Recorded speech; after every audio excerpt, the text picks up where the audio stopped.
നമസ്കാരം ന്യൂസ് 3ലേക്ക് എല്ലാ പ്രേക്ഷകർക്കും സ്വാഗതം. അപ്പോൾ ഇപ്പോൾ പ്രേക്ഷകർ വിചാരിക്കുന്നുണ്ടാകും എന്താണ് ഇന്ന് എനിക്കൊപ്പം നാദ്ര മെഹറിനും കൂടി ഉള്ളത്. നമ്മൾ നേരത്തെ തന്നെ പ്രേക്ഷകരിലേക്ക് അത് എത്തിച്ചിരുന്നു.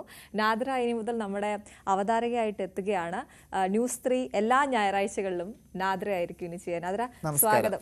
അതെ, അപ്പോൾ ചെറിയ ടെൻഷനൊക്കെ ഉണ്ടെന്ന് നാദ്ര പറയുന്നുണ്ട് അല്ലെ, ന്യൂസ് റൂമിലേക്ക് വരിക എന്നുള്ളത് വലിയ സ്വപ്നമായിരുന്നു. അപ്പോൾ നാദ്രയുടെ സ്വപ്നങ്ങളും വിശേഷങ്ങളും അല്ലെ, പിന്നെ പുതിയ തുടക്കം അതിന്റെ കാര്യങ്ങളും ഒക്കെ നമുക്ക് വിശദമായിട്ട് വരാം. അതിനു മുമ്പ് നമുക്ക് ഇതുവരെയുള്ള പ്രധാനപ്പെട്ട വാർത്തകൾ കാണാലോ. അപ്പൊ ഇന്ന് പ്രധാന വാർത്തകൾ കാണാം. മന്ത്രി വീണ ജോർജിന്റെ ഔദ്യോഗിക വസതിയിൽ നിന്ന് ആട്ടിപ്പായിച്ചെന്ന് ആവർത്തിച്ച ആശാവർക്കർമാർ. ഇറക്കിവിട്ടത് ആരാണെന്ന മന്ത്രി പറയട്ടെ. സമര നേതാവ് ആശാവർക്കർ അല്ലെന്ന ന്യായീകരണവുമായി വീണ ജോർജ്. ആരോഗ്യരംഗത്തെ പരിചയം കൊണ്ടാണോ വീണ ജോർജ് ആരോഗ്യമന്ത്രി ആയതെന്ന് സമരക്കാർ.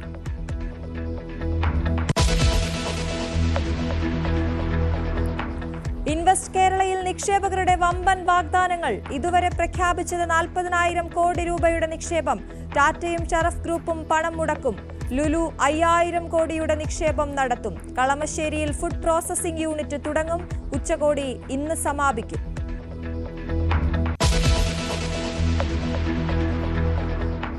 കൊല്ലം കുണ്ടറയിൽ ട്രെയിൻ മറിച്ചിടാൻ ശ്രമം. ചെങ്കോട്ട പാതയിൽ പോസ്റ്റുകൾ വച്ചു.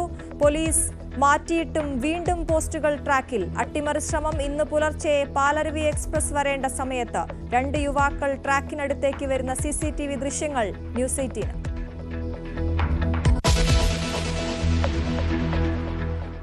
ഇടുക്കി പന്നിയാർകുട്ടിയിൽ ജീപ്പ് കൊക്കയിലേക്ക് മറിഞ്ഞ് 3 മരണം. അപകടത്തിൽപ്പെട്ടത് ഒളിമ്പ്യൻ KM ബീന മോളുടെ സഹോദരിയും ഭർത്താവും സഹോദരന്റെ ഭാര്യ പിതാവും. നിയന്ത്രണം വിട്ട ജീപ്പ് 100 അടി താഴ്ചയിലേക്ക് മറിഞ്ഞു.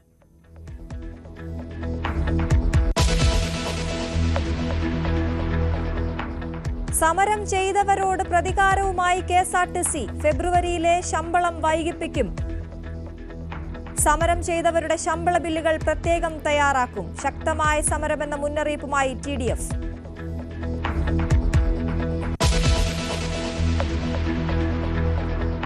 അനാരോഗ്യം തുടർന്നാൽ ഫ്രാൻസിസ് മാർപ്പാപ്പ സ്ഥാനമൊഴിഞ്ഞേക്കുമെന്ന് റിപ്പോർട്ട്. പാപ്പ അപകടഘട്ടം തരണം ചെയ്തിട്ടില്ലെന്ന ജമേലിയ ആശുപത്രി. ഒരാഴ്ച കൂടി ആശുപത്രിയിൽ കഴിയേണ്ടി വരും.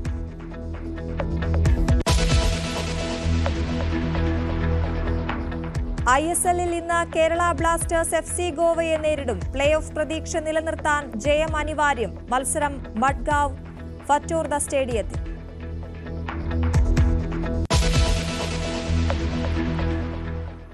അപ്പോൾ ഇതൊക്കെയാണ് ഇന്നത്തെ പ്രധാനപ്പെട്ട വാർത്തകൾ. നാദ്ര, അപ്പോൾ നമ്മൾ ആദ്യം പ്രേക്ഷകർക്ക് ഇതുവരെയുള്ള ഈ മണിക്കൂറിലെ പ്രധാനപ്പെട്ട വാർത്തകളാണ് ആദ്യം എത്തിക്കുക. അതിനുശേഷമാണ് നമ്മൾ അതിഥിയിലേക്ക് പോകുന്നത്. അപ്പോൾ നമ്മൾ ഇന്നങ്ങ് വിചാരിച്ചു ഇന്നത്തെ അതിഥി നാദ്ര ആയിക്കോട്ടെ, കാരണം ഇന്നും കൂടി അതിഥിയായിരിക്കാൻ പറ്റൂ. നാളെ മുതൽ ആതിഥേയാണ് കേട്ടോ. അപ്പോൾ ഒരുപാട് ഗസ്റ്റുകൾ നാദ്രയ്ക്ക് വരും. അപ്പോൾ അവരെയൊക്കെ ഇന്റർവ്യൂ ചെയ്യേണ്ടി വരും. വാർത്തകൾ പ്രേക്ഷകരിലേക്ക് എത്തിക്കേണ്ടി വരും. ഭയങ്കര എക്സൈറ്റ്മെന്റിലാണല്ലോ അല്ലേ? മാത്രമല്ല, എനിക്ക് സന്തോഷം നിറയുന്ന ഒരു നിമിഷം മാത്രമല്ല, അഭിമാനം കൂടിയാണ്. പ്രത്യേകിച്ച് ന്യൂസ് 18 പോലുള്ള ഒരു പോപ്പുലർ ആയിട്ടുള്ള ചാനലിനകത്ത് ഒരു വാർത്താ അവതാരികയായിട്ട്, അതും ഞാൻ സ്വപ്നം കണ്ട, ഞാൻ പഠിച്ചതുമായിട്ട് ബന്ധപ്പെട്ട ഒരു തൊഴിലെടുക്കാൻ പറ്റുക എന്നുള്ളത്. അപ്പോൾ നാദ്ര എന്തുകൊണ്ട് അവതാരകയായി വരുന്നു എന്നുള്ളത് പലർക്കും, കൂടുതൽ പേർക്ക് അറിയില്ലായിരിക്കും. എപ്പോഴും ഫെയിം ആവുക ബിഗ് ബോസ് നാദ്ര എന്നുള്ളതാണ്. അപ്പൊ അതിന് പിന്നിൽ ഒരുപാട് കാര്യങ്ങൾ, ഒരുപാട് വർഷത്തെ ആഗ്രഹമുണ്ട്. ഒപ്പം അതിനുള്ള ഏബിൾ ആണ് എന്നുള്ളതിന് പ്രത്യേകിച്ച് എടുത്ത് പറയേണ്ടത് ജേർണലിസം കഴിഞ്ഞ ആളാണ് അല്ലെ, ജേർണലിസം പഠിച്ച ആളാണ്, പ്രാക്ടീസ് ചെയ്തിട്ടുണ്ട്, ഇതുപോലെ ഇന്റേൺഷിപ്പ് ഒക്കെ ചെയ്തിട്ടുണ്ട്, വാർത്ത വായിച്ചിട്ടുമുണ്ട് മറ്റൊരു ചാനലിൽ.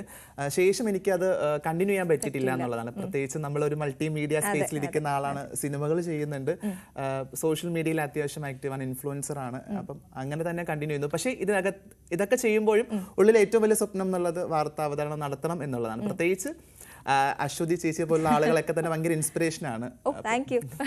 ഇത് പറയാൻ പറഞ്ഞു എന്നുള്ളതാണ്. അപ്പൊ എന്തായാലും ഇതുപോലെയുള്ള കുറച്ച് കാര്യങ്ങളൊക്കെ നാദ്ര ആദ്യം തന്നെ നമ്മളോട് പറഞ്ഞിരുന്നു. അപ്പോൾ നാദ്രയ്ക്ക് എന്തുകൊണ്ട് നാദ്ര ഇത് വായിക്കണം? ഞാൻ ചോദിക്കുന്ന ചെറുതിലേ തൊട്ട് നമ്മൾ ആരാകണമെന്നൊക്കെ ആഗ്രഹിക്കില്ല. ഇപ്പൊ എന്നെ സംബന്ധിച്ചിടത്തോളം ജേർണലിസ്റ്റ് ആകാൻ എപ്പോൾ തോന്നി എന്ന് ചോദിച്ചിട്ടുണ്ടെങ്കിൽ അത് വളരെ ഒരുപാട് കാലം മുമ്പല്ല, വളരെ ചെറുതിലേക്ക് നമുക്ക് ടീച്ചർ ആകണം അങ്ങനെയൊക്കെ ആയിരുന്നു. ആഗ്രഹങ്ങൾ ഇങ്ങനെ മാറി മറിയുന്ന ഒരു സമയമുണ്ടല്ലോ. അപ്പോൾ നാദ്രയ്ക്ക് എപ്പോഴായിരുന്നു ഒരു മാധ്യമ പ്രവർത്തകയാകണമെന്ന് ഈ തോന്നി? പറഞ്ഞ പോലെ എനിക്കും കുട്ടിക്കാലത്ത് ഏറ്റവും വലിയ ആഗ്രഹങ്ങളിൽ ഒന്നാണ് ടീച്ചർ ആകുക എന്നുള്ളത്. പ്രത്യേകിച്ച് സാരി ഉടുത്ത് കാണുന്നത്, വളരെ ഭംഗിയിൽ സാരി ഉടുത്ത് ഞാൻ ആ കാലത്ത് കണ്ടിട്ടുള്ളത് ടീച്ചർമാരാണ്. അപ്പം അങ്ങനെ ഉള്ളിലൊരു സാരി ഉടുക്കൽ ആഗ്രഹമുള്ളതാണ് അതായിരുന്നു കാരണം. പക്ഷെ പിന്നീട് എപ്പോഴോ കടന്നു വന്ന വഴികളിൽ ഈ ജേർണലിസം, പ്രത്യേകിച്ച് മാധ്യമ പ്രവർത്തനം ഒരു സ്വതന്ത്രമായ ഒരു സ്പേസ് ആണ് എന്ന് മനസ്സിലാക്കാൻ പറ്റുന്നുണ്ട്. അപ്പോൾ ആ സ്പേസിലേക്ക് എത്തി എൻ്റെതായിട്ടുള്ള ഒരു രാഷ്ട്രീയം കൂടി കലർത്തി, ഇല്ല എനിക്കൊരു രാഷ്ട്രീയം കൂടി പ്രകടിപ്പിക്കാൻ സാധിക്കുന്നു എന്നുള്ളതാണ്. അപ്പോൾ അതും കൂടി മുന്നിൽ കണ്ടിട്ടാണ് ജേർണലിസം പഠിക്കണമെന്നൊരു ആഗ്രഹമായിട്ട് മുന്നോട്ട് വന്നത്. ജേർണലിസം അല്ലെങ്കിൽ ഈ പറഞ്ഞ പോലെ LLB ആയിരുന്നു മറ്റൊരു ആഗ്രഹം എന്നുള്ളത്. പക്ഷെ അതിലേക്ക് കടക്കാൻ പറ്റിയില്ല. അപ്പോൾ ജേർണലിസം പ്രത്യേകിച്ച് ഞാൻ പഠിച്ചതും ഒരു ഈ പറഞ്ഞ ഗവൺമെന്റ് സീറ്റിലാണ് പഠിക്കാൻ പറ്റിയത്. അപ്പം അങ്ങനെ ഒരു സീറ്റ് കിട്ടി, അതിലൂടെ പഠിച്ചു, കംപ്ലീറ്റ് ചെയ്യാൻ പറ്റി. പക്ഷെ അതിന് PG എടുക്കാൻ പറ്റിയില്ല. എനിക്ക് ജേർണലിസം കിട്ടി എന്നുള്ള സന്തോഷമുണ്ട്. അപ്പൊ അന്ന് അതിനുശേഷം പിന്നീട് ഈ വഴി മാറിപ്പോയത് എവിടെ വെച്ചിട്ടായിരുന്നു? നമുക്ക് ജേർണലിസം വന്നു, പിന്നെ നമ്മൾ അതിലേക്ക് കണ്ടിന്യൂ ചെയ്ത് പോകണം. പക്ഷെ എന്റെ എഡ്യൂക്കേഷൻ സ്റ്റേറ്റസ് നോക്കിക്കഴിഞ്ഞാൽ വളരെ വ്യത്യാസമാണ്. 10 വരെ പഠിക്കാത്തൊരു സബ്ജക്ട് കോമേഴ്സ് പഠിച്ചു, ശേഷം ജേർണലിസം പഠിച്ചു, അതുമായിട്ട് ബന്ധമില്ലാത്ത പൊളിറ്റിക്കൽ സയൻസ് പഠിച്ചു, അതിനുശേഷം ഇപ്പം പഠിച്ചുകൊണ്ടിരിക്കുന്ന തിയേറ്റർ ആണ്. Very good. വ്യത്യസ്തമായിട്ടുള്ള മേഖലകൾ തേടി പോയിക്കൊണ്ടിരിക്കുകയാണ്. ഏതൊക്കെ പഠിക്കാൻ പറ്റും അതൊക്കെ മാക്സിമം പഠിക്കുക എന്നുള്ളതാണ്. തിയേറ്റർ പഠിച്ചുകൊണ്ടിരിക്കുകയാണ്. ഇപ്പം ബിഗ് ബോസ് പോലുള്ള റിയാലിറ്റി ഷോയിൽ പോയ സമയത്ത് കുറച്ചൊരു ഗ്യാപ്പ് വന്നു, ശേഷം ഇപ്പം റീജോയിൻ ചെയ്തിട്ടുണ്ട്. അപ്പം അതും കംപ്ലീറ്റ് ചെയ്യാൻ പറ്റും എന്നുള്ള സന്തോഷം കൂടിയുണ്ട്. നേരത്തെ പറഞ്ഞൊരു രാഷ്ട്രീയം, നാദ്രയ്ക്ക് ഒരു രാഷ്ട്രീയം ഉണ്ടെന്ന് പറഞ്ഞു. നാദ്ര ഒരാളല്ല, ഒരുപാട് പേരെ പ്രതിനിധീകരിച്ച് നിൽക്കുന്ന ഒരാൾ കൂടിയാണല്ലോ. അപ്പൊ അങ്ങനെ ഒരാൾ നമ്മുടെ മാധ്യമത്തിലേക്ക്, മുഖ്യധാരാ മാധ്യമത്തിലേക്ക് വരുമ്പോൾ എന്തൊക്കെയാണ് പ്രതീക്ഷകൾ? പൊതുവെ നമ്മളെല്ലാ ഇടങ്ങൾ കാണുന്ന സമയത്തും സ്ത്രീയും പുരുഷനും പോലുള്ള ആളുകൾ വളരെ വ്യക്തമായിട്ട് തന്നെ അവരുടെ രാഷ്ട്രീയം മുന്നോട്ട് വെച്ചുകൊണ്ട് സംസാരിക്കുന്നുണ്ട്. അപ്പം സ്വാഭാവികമായിട്ടും നമുക്ക് ഇപ്പം ഞാൻ കടന്നു വരുന്ന ഏതൊരു മേഖലയിലായിക്കോട്ടെ, ആ മേഖലയിലൊക്കെ തന്നെ ഒരു ജെൻഡർ പൊളിറ്റിക്സ് മുന്നോട്ട് വയ്ക്കാൻ സാധിക്കുന്നുണ്ട്. ഈ പറഞ്ഞ പോലെ ട്രാൻസ്ജെൻഡറായ വ്യക്തിക്കും ഇത് സാധ്യമാണ് എന്നുള്ളൊരു രാഷ്ട്രീയം കൂടിയുണ്ട്. അപ്പം പലപ്പോഴും ഞാൻ പങ്കെടുത്ത എല്ലാ മേഖലയിലും എൻ്റെ കഴിവ് തെളിയിക്കാൻ എനിക്ക് സാധിച്ചിട്ടുണ്ടെന്നുള്ളതാണ്. ഇപ്പം സിനിമ ആയിക്കോട്ടെ, റിയാലിറ്റി ഷോ ആയിക്കോട്ടെ, ഇല്ലെങ്കിൽ സോഷ്യൽ മീഡിയ ഇടങ്ങളിലായിക്കോട്ടെ, ഇല്ലെങ്കിൽ ഇത്തരം ചർച്ചകളിലായിക്കോട്ടെ. അപ്പോൾ അവിടെയൊക്കെ തന്നെ നമുക്ക് മുന്നോട്ട് വയ്ക്കുന്ന സമയത്ത് നമുക്കും കൂടി സാധ്യമാണ് എന്നുള്ളൊരു ബോധം കൂടി സമൂഹത്തിന് ഉണ്ടാവുന്നുണ്ട്. അപ്പം അതൊരു പൊളിറ്റിക്സ് ആണെന്ന് ഞാൻ മനസ്സിലാക്കുന്നു. അത് ഒരു ജെൻഡർ പൊളിറ്റിക്സ് ആണ്. അത് മനസ്സിലാക്കുന്നതിലൂടെ ഒരു അംഗീകാരം കൂടി സമൂഹത്തിന്റെ ഭാഗത്തുനിന്ന് നമുക്ക് കിട്ടാറുണ്ട്. അപ്പം ആ ഒരു രാഷ്ട്രീയം കൂടി ഞാൻ മുന്നോട്ട് വെക്കുന്നുണ്ട് ഈ അടുത്ത്. മറ്റൊരു കാര്യം അറിയാമോ, നമ്മളിപ്പോഴും ഈ മാധ്യമപ്രവർത്തകരാകുമ്പോൾ അവർക്ക് ഉണ്ടാകുന്ന ഒരു വെല്ലുവിളി എന്ന് പറയുന്നത്, നമുക്ക് നമ്മുടേതായിട്ടുള്ള പല രാഷ്ട്രീയം ഉണ്ടാവും. അതെ, പൊളിറ്റിക്സ് ഉണ്ടാകും. അപ്പോൾ അത് പലപ്പോഴും നമുക്ക് വാർത്തയിൽ പറയാൻ പറ്റില്ല, അല്ലെ? നമ്മളെപ്പോഴും കുറെ ആളുകളുടെ മുമ്പിലേക്ക് വാർത്തകൾ എത്തിക്കുന്ന ആളെന്ന നിലയിൽ വളരെ സ്ട്രെയിറ്റ് ആയി നമ്മൾ നിൽക്കേണ്ട ഒരു, അതിനെക്കുറിച്ചൊക്കെ ചിന്തിച്ചിട്ടുണ്ടോ? ഈ ദിവസങ്ങളിലൊക്കെ ഞാൻ ന്യൂസ് 18ലേക്ക് ജോയിൻ ചെയ്യാൻ പോവുകയാണ്, അല്ലെങ്കിൽ ഞാൻ മാധ്യമപ്രവർത്തകയാകാൻ പോവുകയാണ്, ആ ഒരു ജോലിയിലേക്ക് നീങ്ങുകയാണെന്ന് എന്തെങ്കിലും തയ്യാറെടുപ്പുകളൊക്കെ ഉണ്ടായിരുന്നു ഈ കഴിഞ്ഞ ദിവസങ്ങളിൽ? സുധീഷ് പറഞ്ഞതുപോലെ നമുക്കൊരു രാഷ്ട്രീയം ഉണ്ടെങ്കിൽ പോലും നമ്മുടെ പ്രവർത്തിക്കുന്ന മേഖലയിൽ ആ രാഷ്ട്രീയം എത്തിക്കാൻ നമുക്ക് പലപ്പോഴും സാധിക്കില്ല. അതൊരു ലിമിറ്റേഷൻ തന്നെയായിട്ട് ഞാൻ കണക്കാക്കുന്നു. പക്ഷേ എൻ്റെ ഒരു ശുഭാപ്തി വിശ്വാസം എന്നുള്ളത് ഇനിയൊരു 5 വർഷം കടക്കുന്ന സമയത്ത് ചിലപ്പോൾ ഒരു പക്ഷേ നമ്മുടെ രാഷ്ട്രീയം കൂടി നമുക്ക് സംസാരിക്കാൻ പറ്റുന്ന ഒരു സ്പേസ് ആയിട്ട് നമ്മുടെ മാധ്യമ പ്രവർത്തനം ഇല്ല ആ മേഖല മാറും എന്നുള്ളൊരു വിശ്വാസം കൂടിയുണ്ട്. അത് എത്രത്തോളം പോസിബിൾ ആണെന്ന് എനിക്കറിയില്ല. എങ്കിൽ പോലും ഇപ്പം ഒരു സ്വന്തമായിട്ട് രാഷ്ട്രീയം ഉണ്ടല്ലോ, ആ രാഷ്ട്രീയം കലർത്താൻ നമുക്ക് സാധിക്കുന്ന ഒരു സ്പേസ് ഇവിടെ കിട്ടും എന്നാണ് എൻ്റെ വിശ്വാസം. അതായത് നമ്മുടെ രാഷ്ട്രീയം വാർത്തയിൽ കലർത്താനാണോ? അല്ല, നമ്മുടെ രാഷ്ട്രീയം നമുക്ക് പറയാൻ സാധിക്കും, അഭിപ്രായം, അവസരം കിട്ടുമെന്നുള്ളത്. നാദ്രയ്ക്ക് എന്തായാലും അങ്ങനെ ഒരു സ്പേസ് ഉണ്ട് നമുക്ക്, അല്ലെ?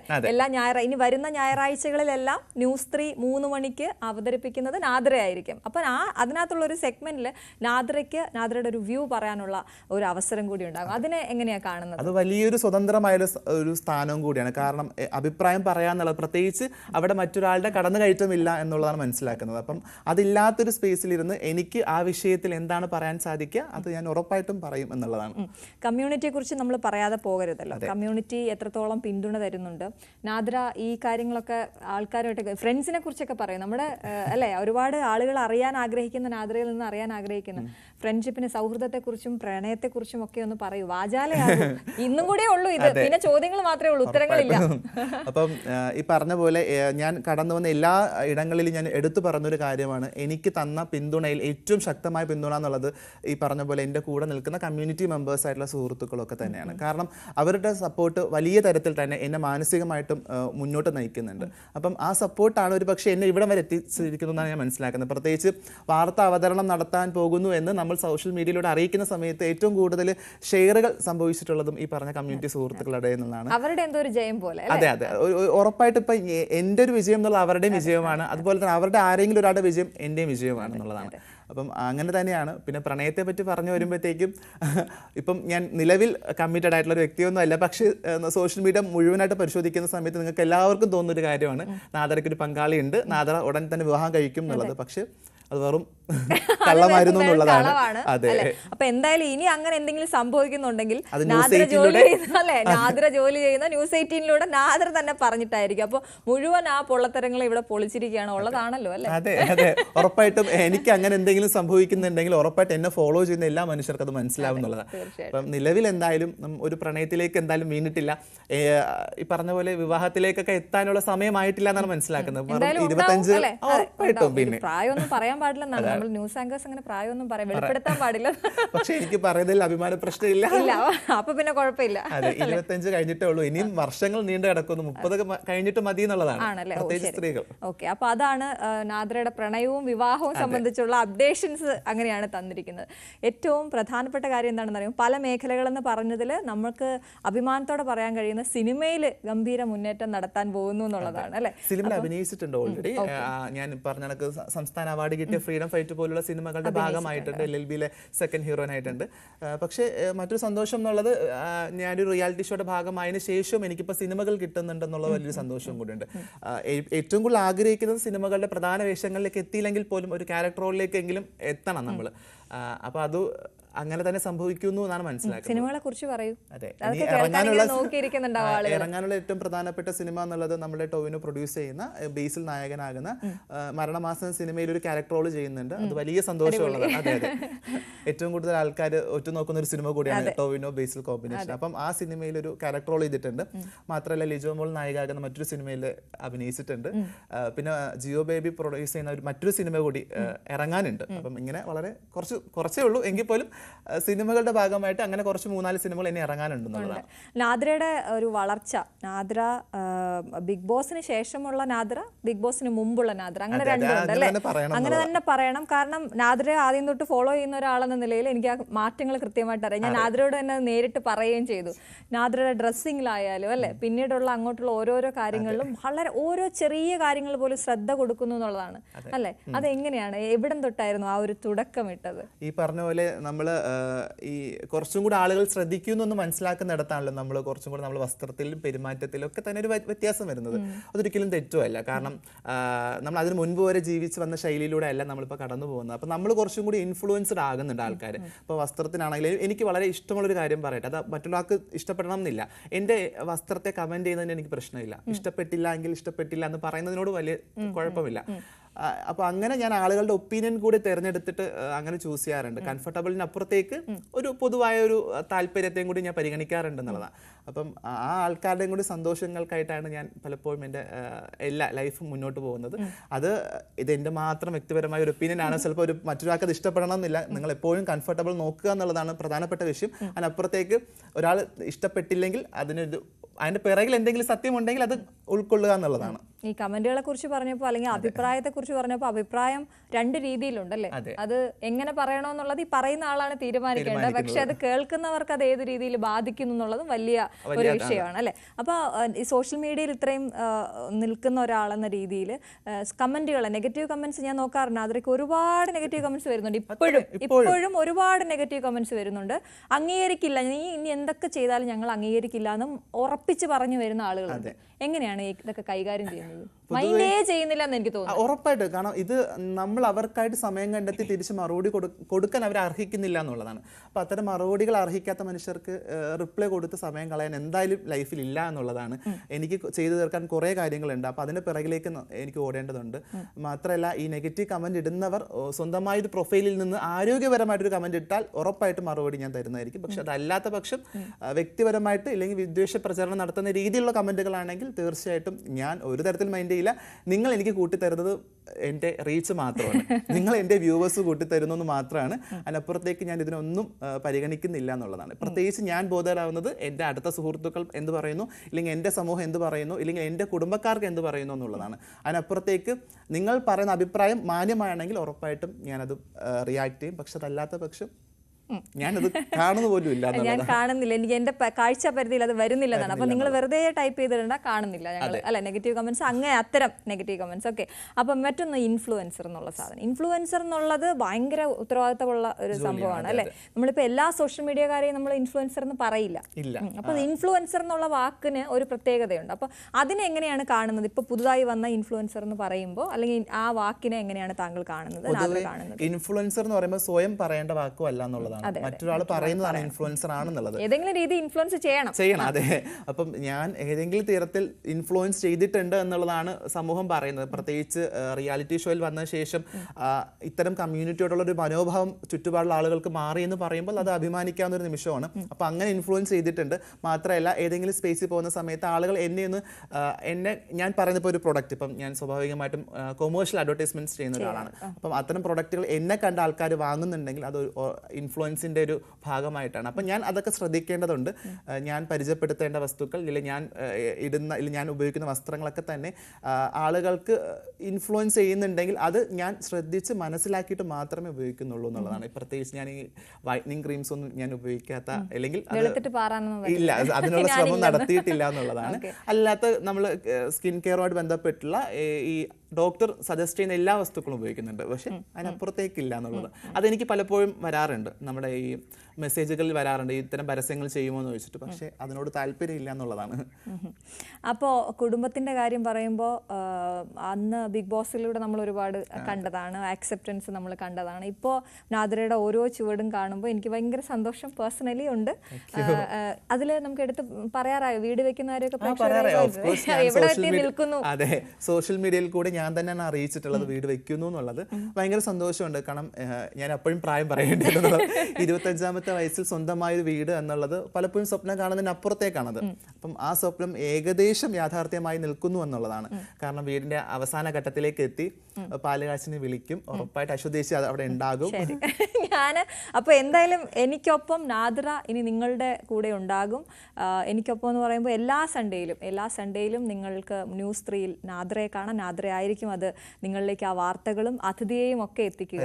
അതെ, അപ്പോൾ നാദ്രയുടെ ടെൻഷനൊക്കെ ഇപ്പൊ മാറിയെന്ന് ഞാൻ വിചാരിക്കുന്നു. അപ്പൊ അതുകൊണ്ടാണ് നമ്മൾ ഇന്ന് ഗസ്റ്റ് വേണ്ട എന്ന് വിചാരിച്ച് നാദ്രയെ തന്നെ ഒന്ന് ഇൻട്രൊഡ്യൂസ് ചെയ്തേക്കാം എന്ന് വിചാരിച്ചത് അല്ലെ. അപ്പൊ ആ എക്സൈറ്റ്മെന്റ് അങ്ങനെ തന്നെ നിൽക്കട്ടെ അല്ലെ. അപ്പൊ നാളെ എന്തായാലും ഞാനില്ല, പ്രേക്ഷകരിലേക്ക് എല്ലാ വാർത്തകളും ഒക്കെ കൃത്യമായിട്ട് എത്തിച്ചേക്കണം. ഞാൻ അതിനോട് പറയായിരുന്നു, എനിക്കൊരു വെല്ലുവിളി ആകുന്ന രീതിയിൽ ഡ്രസ്സിങ്, ഗംഭീര ഡ്രസ്സിംഗ് ആണ്, ഇപ്പോൾ ഒരു രക്ഷയില്ലാത്ത ഡ്രസ്സിംഗ് ആണ്. അപ്പോൾ എനിക്കൊരു വെല്ലുവിളി ആകുമോ എന്ന് ഞാൻ ഭയപ്പെടുന്നുണ്ട്. ശരി, അപ്പോൾ thank you so much Nadra. അപ്പോൾ ഓൾ ദി ബെസ്റ്റ്. ഞാനിപ്പോൾ പ്രേക്ഷകരെ സാക്ഷി നിർത്തി തന്നെ എല്ലാവിധ ആശംസകളും, ഒരു ഗംഭീര ചുവടുവയ്പാകട്ടെ കേട്ടോ. അപ്പൊ നമുക്ക് ബാക്കി നമ്മുടെ ഒരു സെഗ്മെന്റ് ഉണ്ട്, അറിയാം എന്നുള്ള സെഗ്മെന്റ്. അറിയാമിലേക്ക് നമുക്ക് പോകാം അല്ലെ. ഓക്കെ.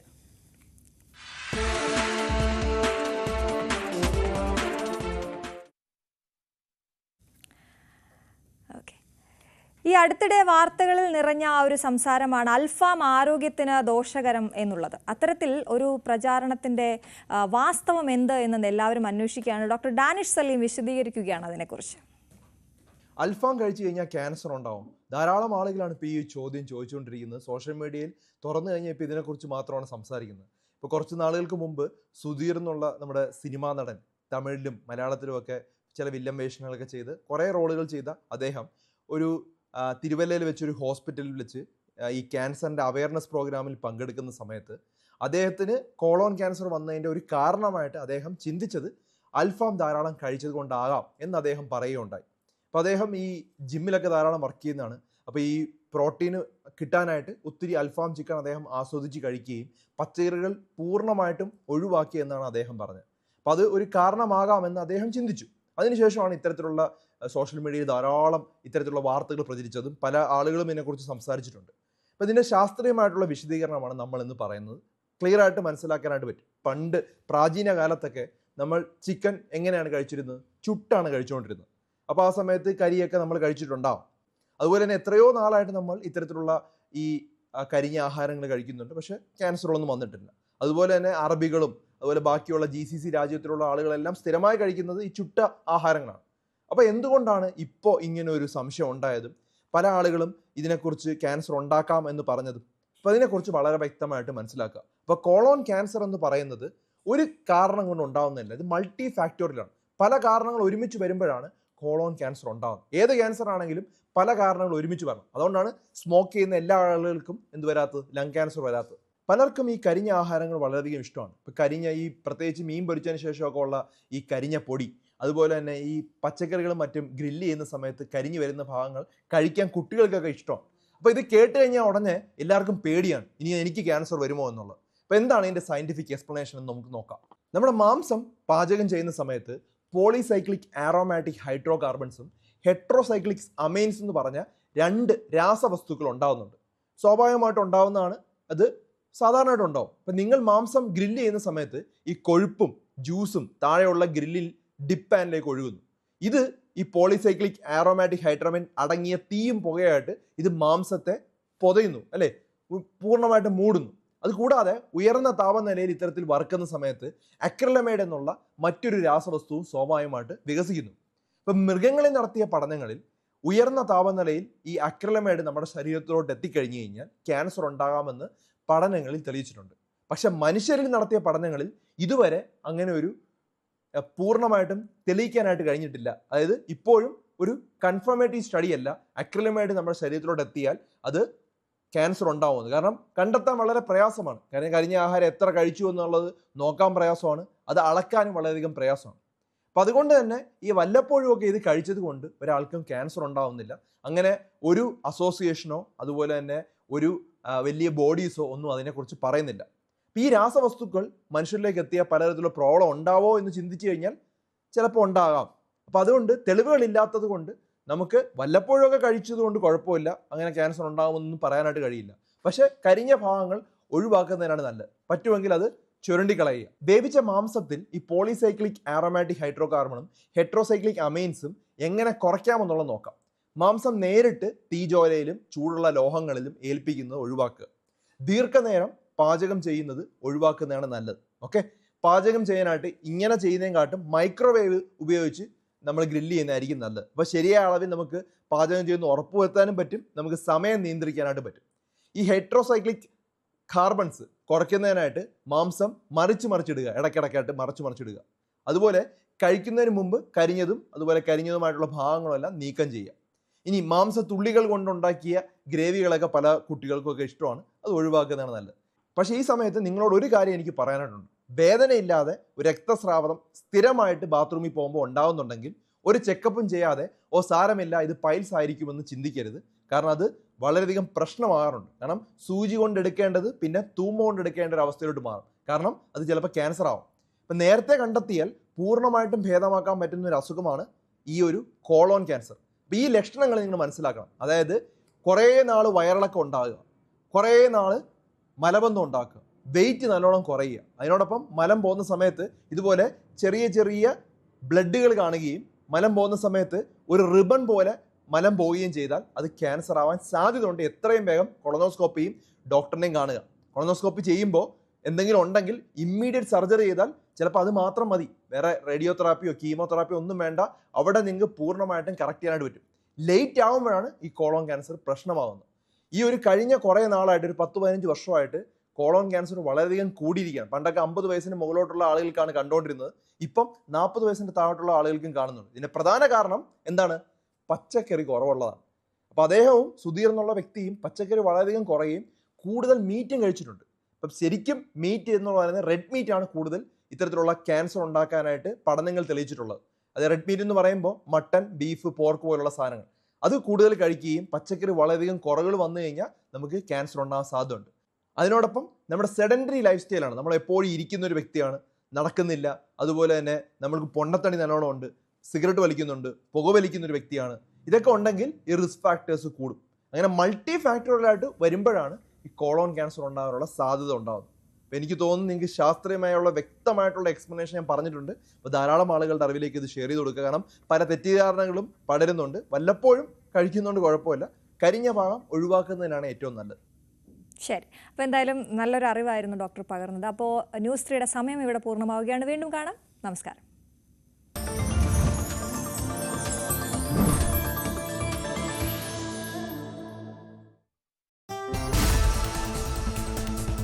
മന്ത്രി വീണ ജോർജിനെതിരെ